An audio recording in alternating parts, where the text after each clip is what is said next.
Hello, very good evening to you. Welcome to the latest news now from Calendar. And first tonight to a family that claims their student police officer's son was failed by the West Yorkshire Force before he took his life. The coroner said that the death of Admiral Abraham was catastrophically sad. West Yorkshire Police rejected the family's allegations, and the coroner said she found no evidence that there were any findings to suggest that his death should have been prevented. Fraser Maud sent this report from Rochdale Coroner's Court. Admiral Abraham was just 21 years old when he took his own life. He was training to be a police officer with West Yorkshire Police on what's known as a police constable degree apprenticeship in conjunction with Leeds Trinity University. He was having difficulty with his studies and was becoming overwhelmed with the trauma of some of the incidents that he had to attend whilst he was on duty. He had several meetings with his occupational health unit, sometimes saying that he did feel potentially suicidal. His family say that he was stressed, that he was under pressure and that he was unsupported, but claims made by his family that he suffered bullying and racism were denied by West Yorkshire Police. Anu himself told occupational health counsellors that his desk sergeant's style was harsh but not racist or bullying. Recording a death by suicide, the coroner Joanne Kersley said, "I've concluded there is no evidence upon which I would have found causation, i.e. that any findings I have made could have said to be causative or contributory to Anu's death." His mother and father wept during the coroner's summing up, and afterwards his sister made this comment outside the court, still angry at what she referred to as the racism and bullying within the police. Anu became a police cadet because he wanted to make a valuable contribution to society. But when Anu asked for support because he was struggling, the institutions he placed his trust in, West Yorkshire Police and Leeds Trinity University, failed him. The coroner concluded by saying that she will prepare what's known as a Prevention of Future Deaths report, which she will send to the National Police Chiefs Council, highlighting her concern, she said, about the structure of the apprenticeship scheme and the level of support available to junior officers. Fraser Maud, ITV News, Rochdale. Well, in response, West Yorkshire Police said they fully respect the findings and they will be reviewed in greater detail to establish areas of improvement. It added that Anu's death is and remains a tragedy, and they encourage all of those in West Yorkshire Police to access services available to address any mental health challenges that they're experiencing. And Leeds Trinity University said it's committed to providing support for student mental health. They have introduced a series of changes over recent years to strengthen mental health resources and adapt to the specific needs of their programmes and work-based learning.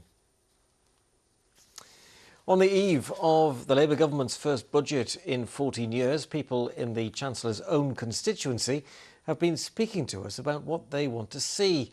While Rachel Reeves has promised not to raise taxes for working people, it's expected there will be tax hikes which could hit small business owners. Amelia Beckett reports from Pudsey. At Market Day in Pudsey, customers are out to grab a bargain. Thank you. But for stall holders like Tracy, stopping her prices stacking up has been a challenge. As more people head online, her business has taken a hit, and she fears tomorrow's budget won't be the light at the end of the tunnel. Petrol will go up, this will go up. They've already said it. And they're saying they're doing it to put the money back into the NHS, which, yeah, great. You know, because NHS needs it, but so does a lot of people.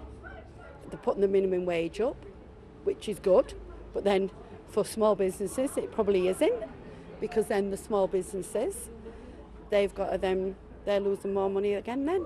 The Chancellor has repeatedly said working people won't see tax rises tomorrow, but it's expected that small businesses will take a hit with that rise to minimum wage, but also a hike to employer national insurance contributions. While that won't affect Sean, he says he has to run this stall just to make ends meet. Well, I'm actually a pensioner, or retired, but I do this as like a sideline to compensate for the minute pension that we get. So I compensate this because I see my savings going down, so this is a little bit of a sideline to help me along. Another talking point of this budget is buses. It's understood the government plans to raise the £2 fare to £3, which businesses say will affect footfall here in Pudsey and indeed other town centres across the country. At this coffee shop, owner Yaz is hoping for a small business sweetener tomorrow. He also runs a printing business in Pudsey, employing 11 people in total. But that hike to national insurance contributions could leave a sour taste. We will have to look into putting prices up, but then at the same time, the customers, we have to keep customers in mind as well. They will not be willing to pay more prices. At the moment, we are just breaking even. Just up the road, dozens of businesses work out of this office block, including accountant James. But with rumours of changes to capital gains tax, he says clients are shutting up shop. Me personally, I've had a few clients already retire early as a result and close down their companies. So it's been a mixed bag. We'll see tomorrow how that fits in with Labour's big plan for growth. But here in Pudsey at least, it seems Rachel Reeves' constituents need a lot of winning over. Amelia Beckett, ITV News Leeds. The mother of Ben Needham, the Sheffield toddler who disappeared on a Greek island in 1991, has issued a heartfelt message on what would be his 35th birthday. Ben was 21 months old when he was last seen outside a farmhouse in Cos, which was being converted by his granddad. Despite intensive searches and 2 excavations at the site by South Yorkshire Police, no trace has been found.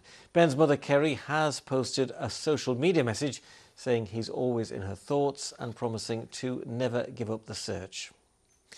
Paralympic champion Hannah Cockcroft has been in her hometown of Halifax today to help out with a community litter pick. Hannah, who grew up in the Mount Tabor area, joined volunteers of all ages at the event. Hannah, who won double gold in the wheelchair racing in Paris this year, said she was still very proud of her local area and delighted to be involved. Today has been absolutely fantastic. Everyone wanted to get involved, everyone was really excited and wanted to get out there and make a difference, and I'm really, really proud of my area for doing that and for being able to come out and just show up for Mount Tabor.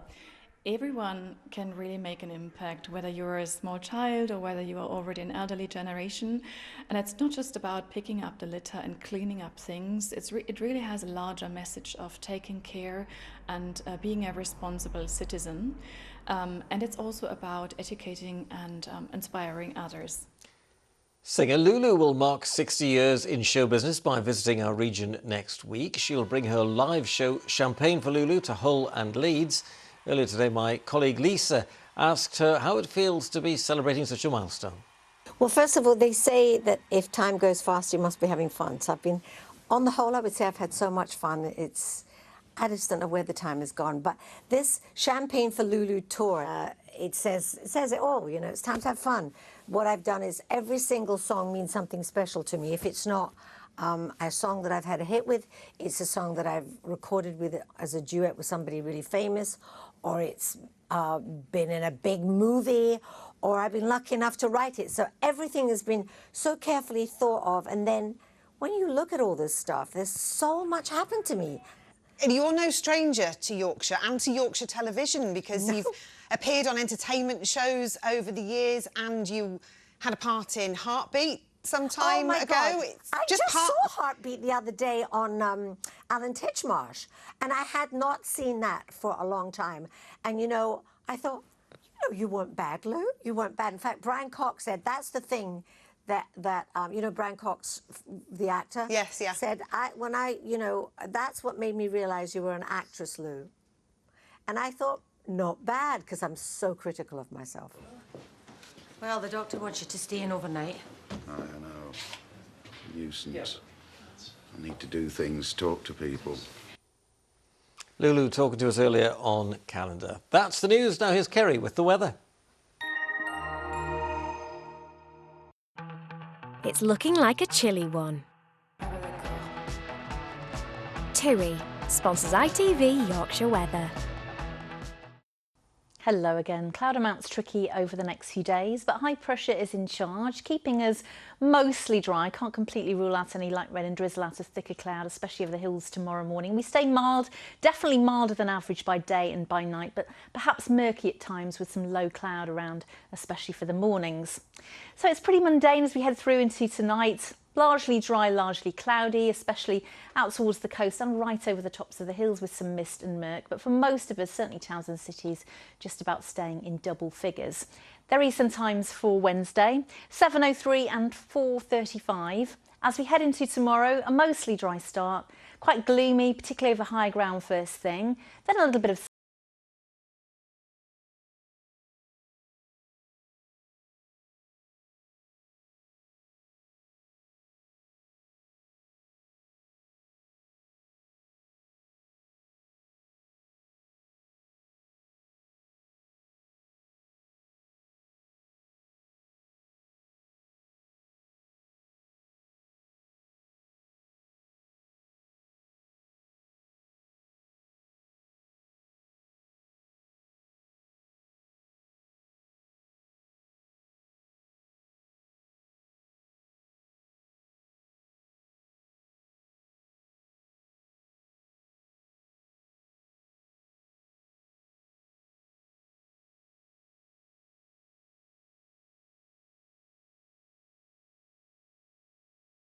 and across the US as we try to work out what has happened and what it means. Do join us for Harris versus Trump, the results on November the 5th. Promise me I won't lose her.